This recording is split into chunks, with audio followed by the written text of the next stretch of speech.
베드로 전서 1장 2절 말씀 우리 같이 한번 읽고 시작합니다. 곧 하나님 아버지의 미리 하심을 따라 성령이 거룩하게 하심으로 순종함과 예수 그리스도의 피 뿌림을 얻게 하여 택하심을 받은 자들에게 편지하노니 은혜와 평강이 너에게 더욱 많을지어다. 성령이 거룩하게 하심으로 순종함과 그리스도의 피 뿌림을 얻게 하여 택하심을 받은 자들, 성령의 역사가 중요하다고 말씀을 같이 지난주에 같이 나누었던 요절 말씀입니다.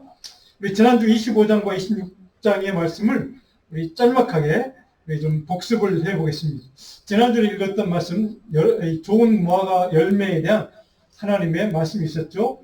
하나님의 계획과 뜻은, 좋은 무화과 열매에 대한 하나님의 생각, 뜻은 무엇인지 우리가 살펴보았습니다. 24장 7절의 말씀을 우리 같이 한번 읽어볼까요? 아마 설교노트에 있을 겁니다. 내가 여호와인 줄 아는 마음을 그들에게 주어서 그들이 전심으로 내게 돌아오게 하리니 그들은 내 백성이 되겠고 나는 그들의 하나님이 되리라. 아멘. 이것이 하나님의 마음이었다. 좋은 무화과 나무를 하나님이 복 주시는 이유는 전심으로 내게 돌아오게 해서 내 백성, 하나님의 축복의 백성 자녀가 될 수 있도록, 그리고 나는 그들의 하나님이 되도록 그런 은혜를 베푸는 하나님의 은혜의 지경 가운데 머물 수 있도록 하기 위해서 그렇게 하신 말씀을 같이 나누었습니다. 자, 지난주에 그래서 우리 같이 한 사람 예를 들었죠. 누굽니까? 갈렙이라는 인물. 민수기 24장 24절을 보니까 성경은 갈렙을 어떤 믿음의 사람으로 평가하고 있는가? 이렇게 기록되어 있습니다. 그러나 내 종 갈렙은 그 마음이 그들과 달라서 나를 온전히 따랐은즉 그가 갔던 땅으로 내가 그를 인도하여 드리리니 그의 자손이 그 땅을 차지하리라. 갈렙이라는 인물은 그들과 달랐다. 이게 그들과 다른 차원의 믿음을 가진 사람, 이렇게 평가했다는 거죠. 그들과 다른데 무엇이 다른가? 믿음의 수준이 차원이 달랐다. 이 갈렙의 순종의 믿음의 이제 모델을 우리에게 가르쳐주는 그러한 좋은 신앙의 우리 선조, 이 갈렙을 우리가 잠깐 살펴보았습니다. 자, 그렇다면 오늘 이제 26장과 27장으로 넘어가면 오늘 특별히 26장을 중심으로 볼 텐데요. 성전에서 하나님의 메시지를 전하는 선지자 예레미야. 그러니까 하나님이 전하는 메시지가 어떤 것이었는지, 그리고 그 메시지를 전하는 메신저인 예레미야를 어떻게 공격했는지, 이걸 우리가 1절, 24절까지 쭉 기록되는 것을 좀 간단하게 몇 가지 구절 중심으로 살펴보려고 합니다. 우리 2절을 보시면 본문 2절에 중간에 너는 여호와의 성전의 뜰에 서서, 그러니까 성전에서 말씀을 증언하고 있다는 사실을 우리는 여기서 알게 됩니다. 성전 뜰에 서서 유다 모든 성읍에서 여호와의 성전에 와서 예배하는 자들에게 내가 내게 명령하여 이르게 한 모든 말을 전하되 한마디도 감하지 말고 전하. 성전의 뜰에서 메시지를 전한 이유가 뭘까요? 이스라엘 백성들이 성전에 들어올 수 있습니다. 그러나 지성소가 있는 거기는 제사장밖에 못 들어갑니다.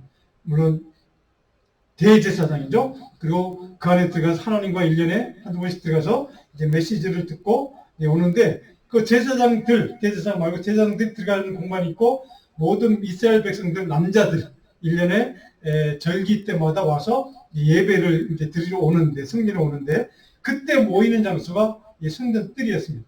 신약에서 성전 뜰에 기도했던 그런 우리 누굽니까? 사도 베드로하고 요한이 기도 시간에 기도하러 성전에 들어가기 전에 거기서 안전뱅이를 만난 사건 아시죠? 그때 성전 뜰에 사람들이 모여있는 장소, 거기에서 하나님의 메시지를 증거했다. 그러면 무슨 뜻입니까? 누구에게 이 말씀을 전했다는 얘기입니까? 이스라엘 백성들. 물론 이제 남자들이겠죠. 이스라엘 일반 백성들, 그러니까 성도들에게 하나님의 메시지를 전하는데 하나님의 명령이 뭡니까? 한마디도 감하지 말라. 그러니까 있는 그대로, 내가 전하라는 말씀 있는 그대로 전해라. 이렇게 명령을 하셨던 얘기입니다. 자, 그런데 3절의 메시지의 내용이 뭡니까? 3절에 보니까 그들이 듣고 혹시 각각 그 악한 길에서 돌아오리라. 그러니까 악한 길에서 돌아오리라 라고 기대했던 것은 뭡니까? 메시지의 내용이 뭡니까? 회개하라는 거겠죠.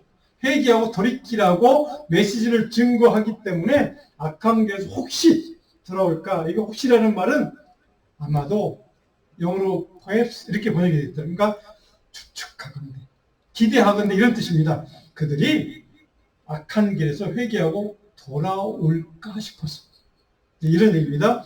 그러면 돌아오면 그들의 악행으로 말미암아 불순종으로 말미암아 그들에게 내가 내리겠다고 했던 재앙, 선포했던 재앙을 그것을 내가 돌이킬 것이다 라고 하는 하나님의 마음을 우리는 여기서 다시 한번 발견하게 됩니다. 이 3절에 보면 세 가지 동사가 있습니다. 듣는다, 듣다.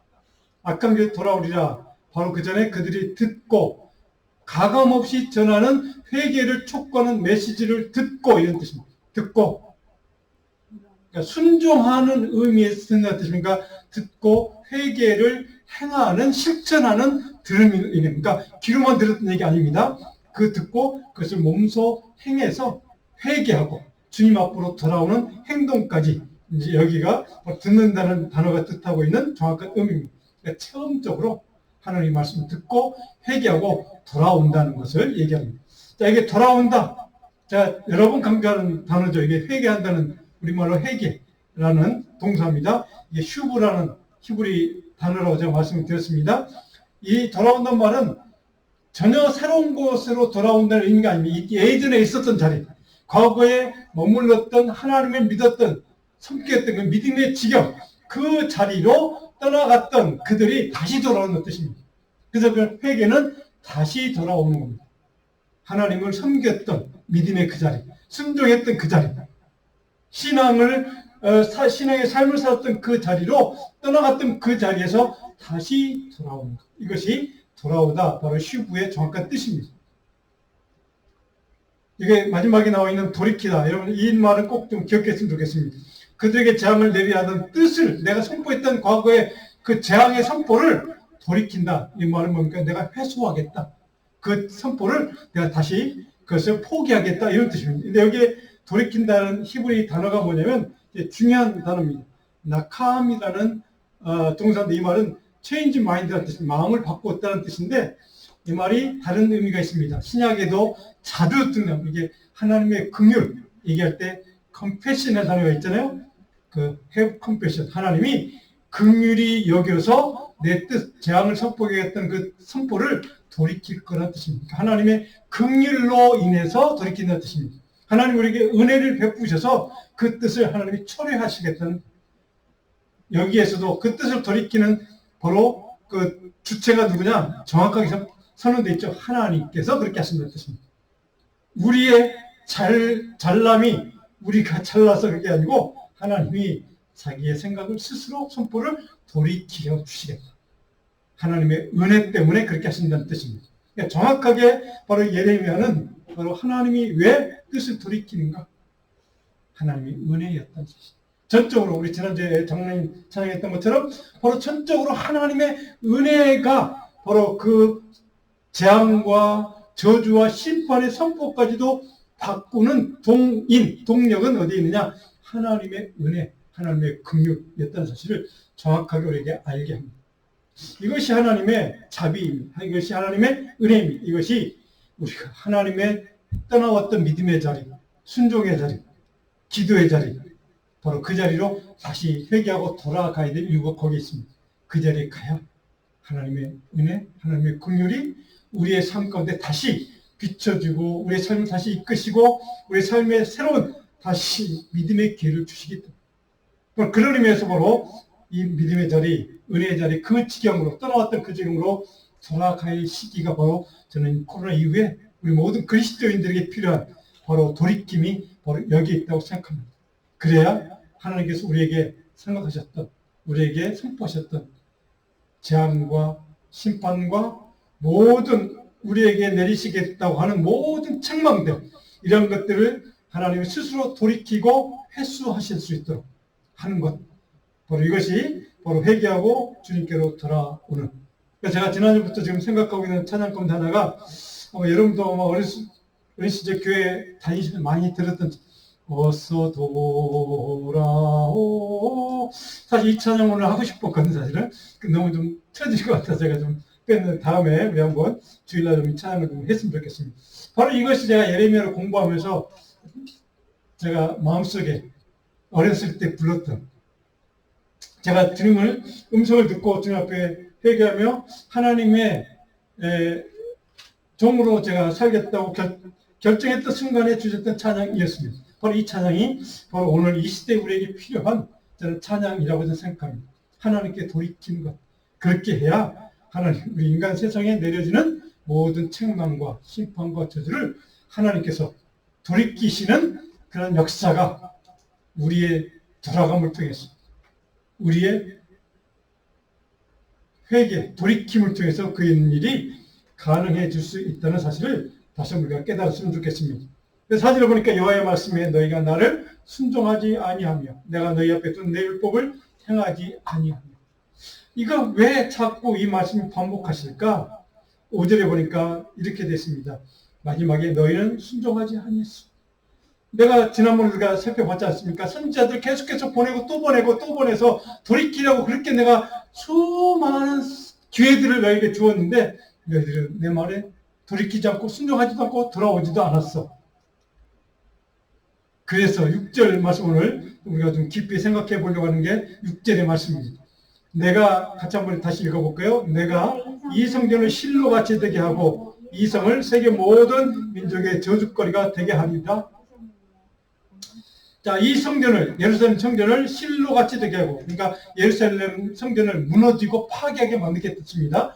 바벨론 제국의 군대에서 성전이 완전히 철저하게 파괴되고 성벽도 무너지는 그런 역사를 지금 이렇게 얘기하는 겁니다. 근데 비유가 뭐처럼요? 실로같이. 실로. 여러분 아마 귀에 아마 익숙할 겁니다. 실로. 자, 이 실로라는 말을 오늘 좀 여러 깊이 좀 생각, 왜 이런 비유를 예레미야를 통해서 하나님은 하셨을까? 이 실로라는 말은 에브라임 지파의 한 도시입니다. 에브라임 지파. 그래서 샬라라는 동사에서 파생된 지명입니다. 근데 샬라라는 동사가 어떤 뜻이냐면 발췌하다는 말이죠. 추출한다, 끄집어내다. 그렇죠? 따로 구분해서 뽑아내다는 의미가 있습니다. 하나님이 하나님의 예배처소, 하나님의 법궤를 거기다 두고 예루살렘 성전이 지어지기 전까지 바로 법궤를 거기다 두고 하나님의 예배할 수 있는 예배처소 지경으로 하나님이 따로 구분하신 장소가 실로라는 것입니다.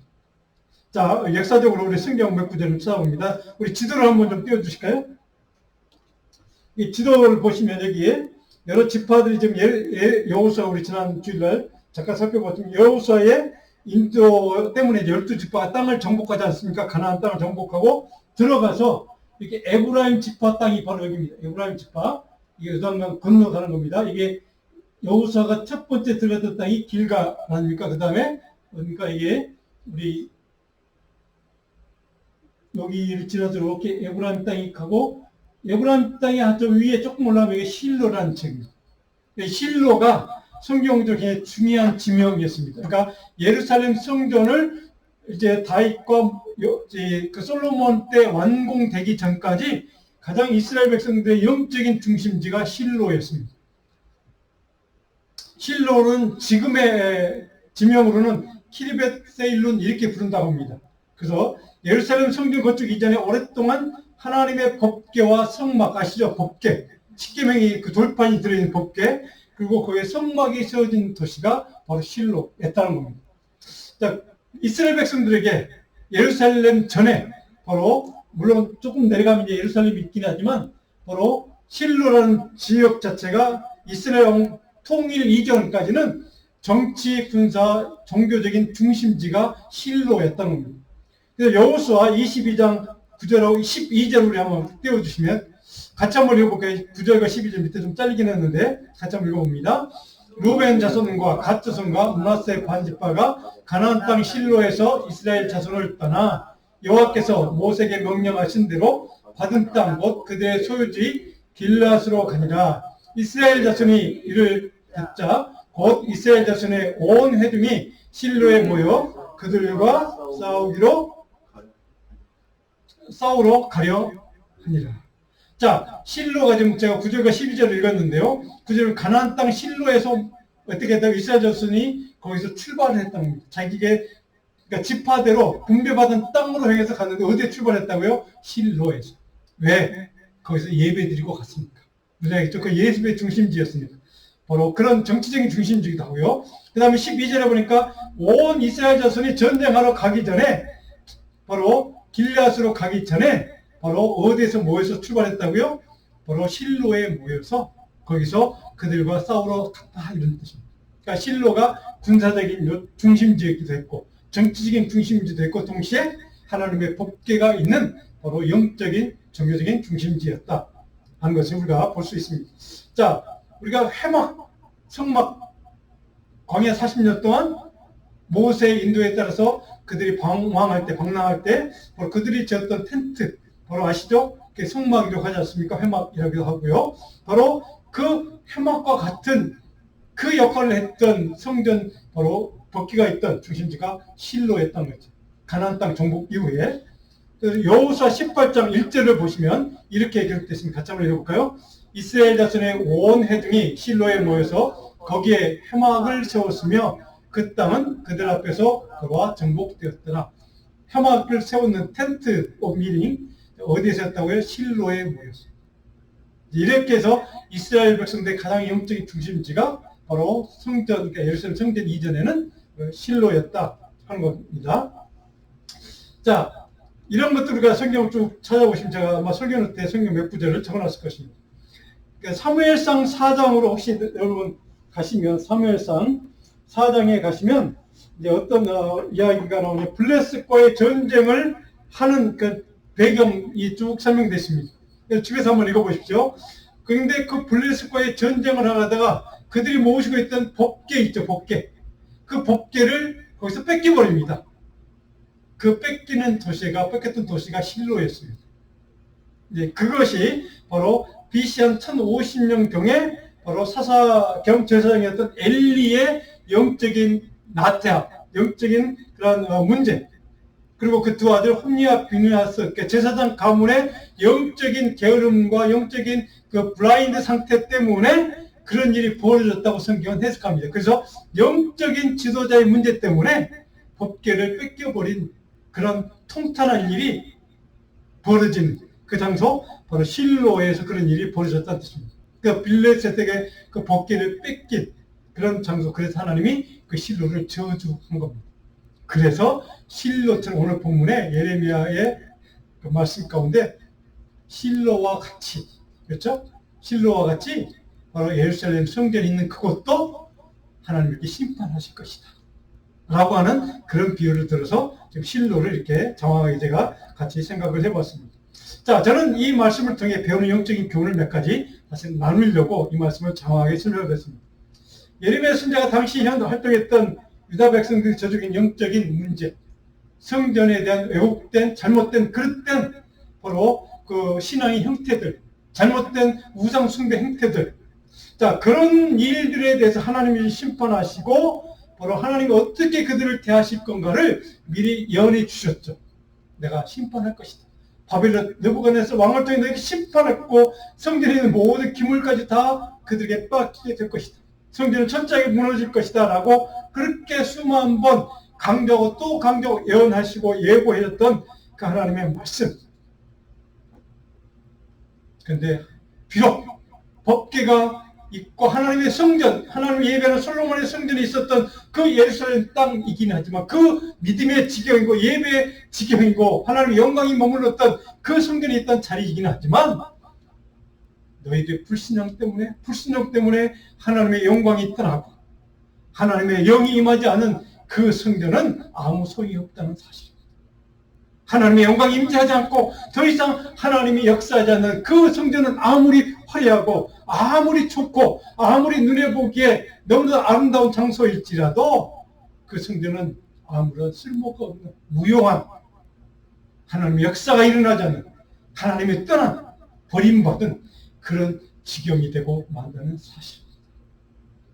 저는 이 말씀을 통해 오늘 우리 현대교회, 이 시대 교회, 우리에게 주는 경종의 말씀이라고 생각합니다. 하나님의 역사가 임하지 않는, 하나님의 영광이 떠나간 그 교회, 아무리 화려하고 아름답고 성가대가 거창하고 정말 밴드가 그냥 그 아름다운 찬양 올려드리는 그런 화려한 교회일지라도, 그런 예배 처소라 할지라도 바로 하나님이 백성들이 순종하지 않고 하나님 예배하고 참으로 하나님 말씀에 경건하게 찬양하고 또 하나님을 위해서 기뻐 받으실 만한 순종과 헌신이 없다면 그곳은 아무런 영적인 어둠의 자리일 뿐, 그것은 참된 하나님이 원하시는 예배의 처소가 될 수 없다는 사실. 저는 그런 의미에서 굉장히 두려운 마음이 있습니다.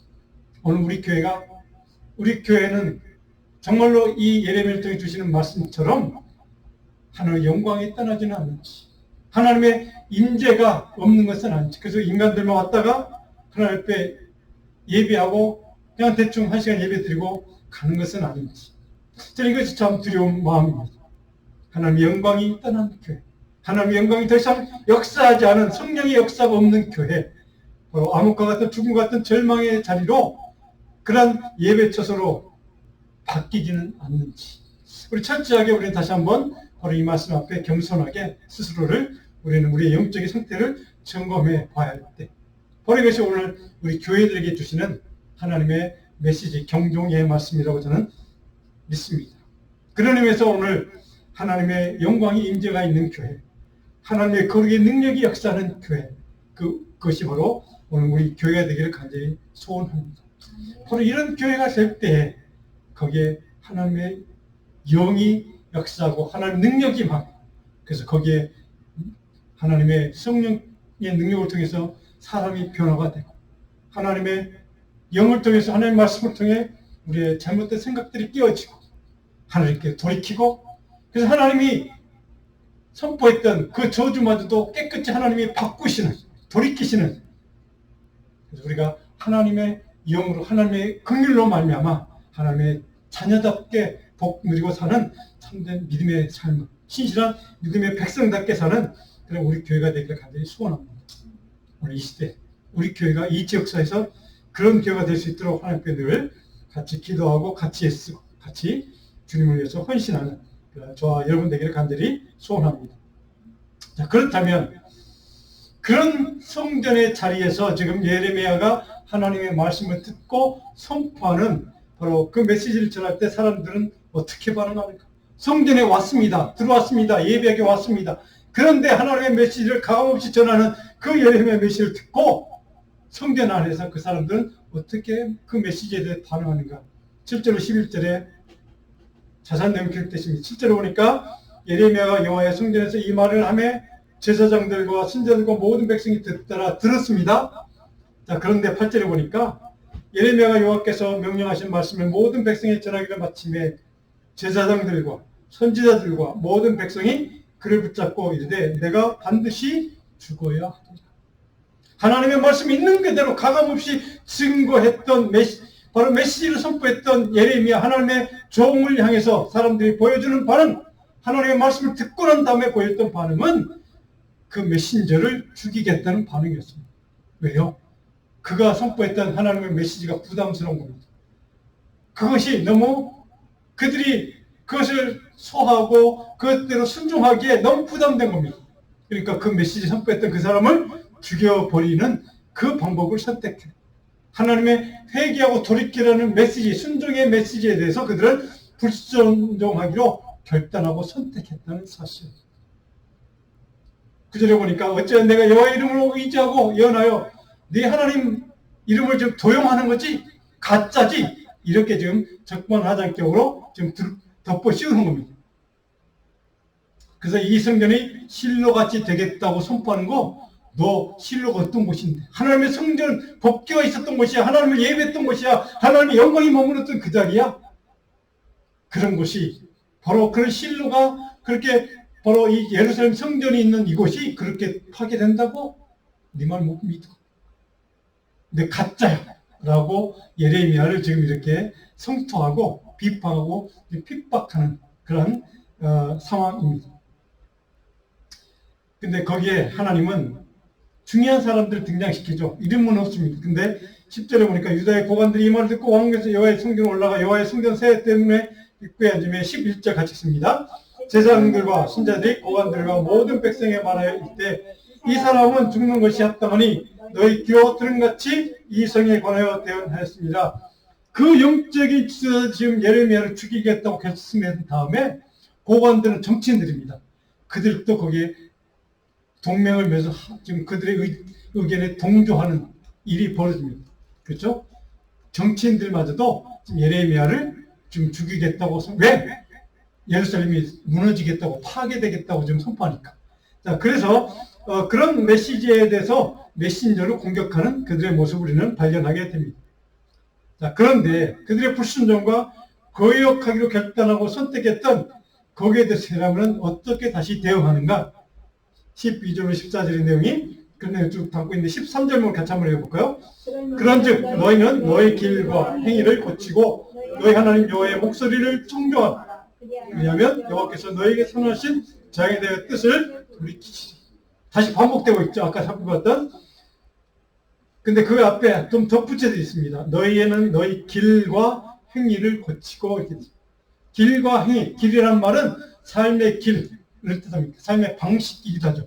그리고 행동, 행위는 행동입니다. 그러니까 믿음과 행동을 지금 고치라는 의미입니다. 말만 하지 말고 행동을 그리고 믿음의 내용을 고치라는 뜻이기도 합니다. 이 고친다는 말은 우리가 좀 야타브라는 히브리 동사 이 말은 뭐냐면 하나님을 기쁘게 하도록 어멘드, 수정한다는 뜻입니다. 내 삶의 길, 잘못된 길, 불순종을 선택했던 그 길을 돌이켜서 바로 하나님 기뻐하시게 할 만한 그런 좋은 길, 옳은 길, 하나님의 말씀의 길로, 기도하는 길로 바로 너희의 삶의 길을 바꾸라는 의미입니다. 이것이 바로 고친다는 겁니다. 근데 고치되 믿음의 내용도 고치고 믿음의 내용을 행동하는 실천도 같이 고치라는 의미입니다. 이것이 바로 고치되 이런 단어 속에 들어있는 의미입니다. 그리하면 아까 살펴봤던 하나님도 뜻을 돌이킬 것이다. 아까 살펴봤죠? 바로 그 돌이킨다. 하나님이 심판에 했던 선포했던 심판을 저주를 하나님이 그것을 포기하시겠다. 이런 의미가 있습니다. 자, 그게 아까 제가 살펴봤던 낙함이라는 동사입니다. 하나님의 은을 긍휼로 말미암아 포기하시는 뜻입니다. 하나님의 긍휼이 그것을 포기하게 하신다. 이런 뜻입니다. 자, 그렇다면 이제 14절 오늘 이 29절을 좀 살펴보고 정리합니다. 14절 같이 읽습니다. 보라, 나는 너희 손에 있으니 너희 의견에 좋은 대로 옳은 대로 하려니와. 자, 나는 이제 너희 손에 잡혔어. 나는 능력이 없어. 너희들 죽이고 나는 뭐 그냥 죽음 당할 수밖에 없어. 나는 지금 너네 손에 지금 다 맡겼어. 이런 얘기입니다.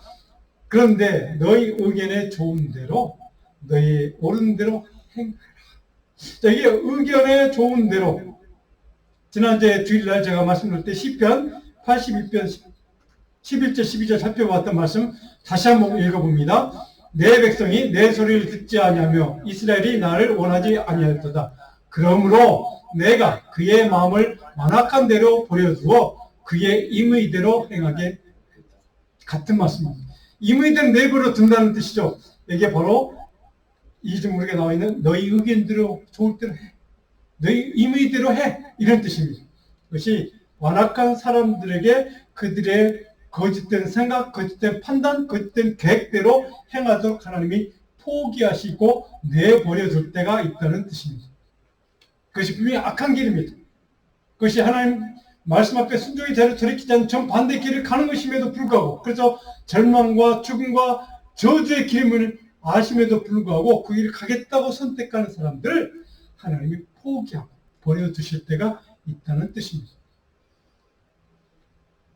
그래서 제가 지난주에 말씀드린 것처럼 임의대로 향하게 할 때 바로 그것은 절망의 길이고 저주의 길이고 영원한 멸망의 길입니다. 바로 이것이 바로 버려두는 이유라고 말씀을 드렸습니다. 왜? 인간의 우리 속성은 자기 생각과 자기 아직과 자기 판단에만 의지하려고 하는 악한 본성과 속성이 있기 때문에 그렇습니다. 자, 그래서 자기 임의대로 행하는 것은 저주라는 의미이기도 합니다. 자, 그런 상황에서 그렇게 죽음 당할 위험을 지금 겪고 있는, 위기를 당하고 있는 예레미야를 돕는 손길이 나타납니다. 15절에 예레미야에게 선포합니다. 너희는 분명히 알아. 너희들이 나를 죽일 수 있겠지만 나는 무죄해. 이런 뜻입니다. 그래서 하나님이 너희에게 많은 선자들을 보내서 회개의 기회를 주었음에도 너희들은 포기하고 메신저인 나를 죽이는 것, 이것도 너희들이 받게 될 하나님의 그런 저주의 보상이 있을 거야. 응분의 하나님의 어떤 그 처분이 있을 거야. 라고 하는 그런 내용입니다. 그래서 16절에 보니까 그들 돕는 사람들 일부가 고관들과 모든 백성이 제사장들과 순제들 기르되 이 사람이 우리 하나님 여호와의 이름으로 우리에게 말했으니 죽일 만한 이유가 없느니라. 하나님이 이런 사람들 이름은 없지만 하나님의 성령의 역사로 말입니다. 이런 사람들을 통해서 예레미야를 다시 살려주시는 역사가 일어납니다. 자, 18절을 보시면 모레셋 사람 미가라는 선자 이름이 등장하죠. 그리고 19절에 보면 이제 그 미가 시대에 어떤 일이 벌어졌는가, 이제 히스기야 왕 때 벌어진 일을 설명을 쭉 하고 있는데요. 히스기야 왕이 여호와를 우리가 두려운 임금 중에 하나입니다. 좋은 임금이었습니다. 근데 히스기야 왕이 그럼에도 불구하고 병이 들어서 죽을 위기에 처했을 때, 그때 히스기야 왕이 당시 선지자였던 이사야를 찾아갑니다.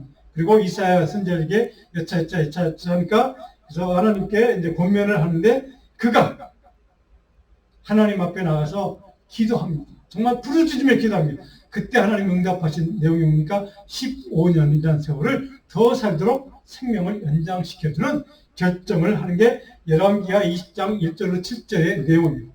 그래서 열왕기하 20장 1절로 7절을 여러분들이 아마 제가 설교할 때 아마 적어놨을 겁니다. 꼭 한번 읽어보십시오. 그러면 어떤 일이 있는지 정확하게 설명이 되었습니다.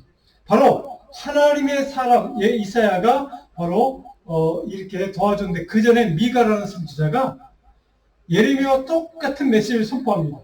이스라엘은 멸망할 거야. 너희들 조심해. 너 심판받을 거야. 라고 하는 메시지를 선포했을 때 당시 왕이었던 히스기야 왕이 그를 죽이지 않았다는 겁니다. 이제 아시죠? 그런 이스라엘에 대한 저주를 심판을 선포했음에도 히스기야 왕 좋은 왕은 그를 죽이지 않았어.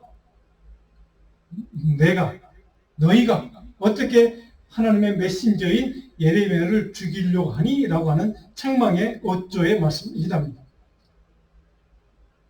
그래서 24절에 보니까 사본의 아들 아히감의 손이 예레미야를 도와주어 그를 백성의 손에 내어주지 아니하여 죽이지 못하게 하니라. 하나님이 선한 손길로 도와주셨다는 의미입니다. 그래서 예레미야가 살아납니다.